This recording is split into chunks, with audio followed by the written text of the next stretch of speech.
Partout dans le monde, les manifestations antiracistes se multiplient. Et dimanche 7 juin 2020, les manifestants et manifestantes anglais ont déboulonné une statue d'Edward Colston, un célèbre négrier. Mais en France aussi, les rues sont remplies d'hommages à des esclavagistes et des colonisateurs. Prenons par exemple Joseph Gallieni. Joseph Gallieni est un administrateur colonial français qui a envahi ce que l'on appelait à l'époque le Soudan français. Il a ensuite imposé la domination française aux Tonkin, puis il a été dépêché pour écraser toute résistance sur l'île de Madagascar. Il a écrit de nombreux livres disponibles gratuitement sur Internet dans lesquels il explique ses objectifs et méthodes. Je les mets dans les sources. Sa méthode de colonisation s'appelle la politique des races. J'ai déjà expliqué comment ça fonctionne dans une précédente vidéo, vous pouvez voir sur ma chaîne Instagram TV. Mais en gros, pour développer la colonisation, il se base sur les théories racistes du penseur français Arthur de Gobineau, connu pour son ouvrage « Essai sur l'inégalité des races humaines ». Pourtant, la France est remplie de statues, d'avenues, d'écoles, de stations de métro nommées Gallieni. Il y a des hommages à Bordeaux, à Rouen, à Lyon, à Grenoble, à Nouméa, à Fort-de-France, à Cannes, à Brest, à Toulouse et encore plein d'autres. Notamment à Paris, il y a une station de métro qui est nommée Gallieni sans aucune explication pour comprendre qui il était. Et surtout, il y a cette immense avenue Gallieni sur laquelle je suis actuellement qui traverse l'esplanade des Invalides à Paris, qui est l'une des avenues les plus prestigieuses de la capitale et qui est consacrée au héros colonial concepteur de la politique des races. C'est à peine croyable. Comment peut-on espérer lutter contre le racisme en France quand personne ne connaît cette histoire ? Pour finir, une grande statue rend hommage à Gallieni dans le 7e arrondissement de Paris, place Vauban. C'est cette statue-là.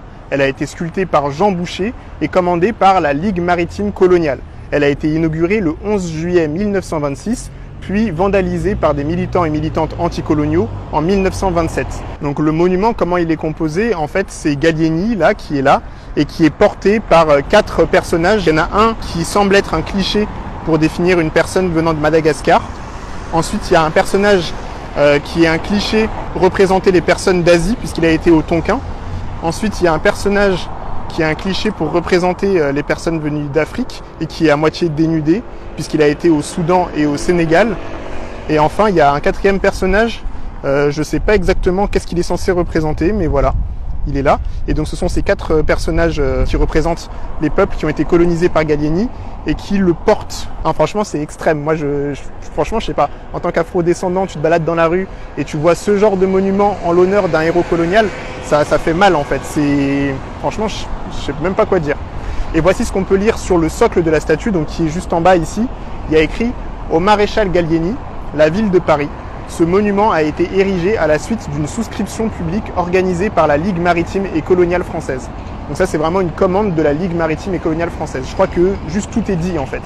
Mais il faut savoir que Gallieni n'est pas le seul héros colonial français à qui on a fait des hommages. J'en cite quelques-uns au hasard. Vous avez Jules Ferry, vous avez Faidherbe, vous avez Lyautey, vous avez Colbert, vous avez le commandant Marchand dont le monument a déjà partiellement été détruit par un attentat dont j'ai déjà parlé dans une autre vidéo.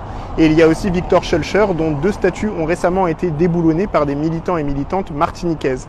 La question qui se pose aujourd'hui à nous en tant que citoyens et citoyennes, c'est de savoir pourquoi le nom de Gallieni est si présent dans notre espace public alors que franchement peu de gens connaissent son histoire.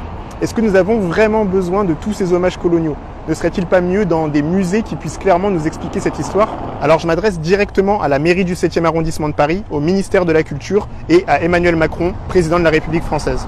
Je demande quel est le message que vous voulez nous faire passer en conservant ces hommages coloniaux sans nous donner aucun contexte historique pour mieux les comprendre. On veut des réponses. Voilà, et je crois que continuer à creuser notre histoire coloniale, c'est un bon moyen de lutter contre le racisme tel qu'il existe aujourd'hui dans notre pays, la France. Un racisme directement lié à notre histoire coloniale et à notre passé esclavagiste français. Merci d'avoir regardé, force à vous, continuez à vous renseigner pour faire bouger les choses et à bientôt sur la chaîne Histoire Crépue. Ciao, ciao, ciao, ciao!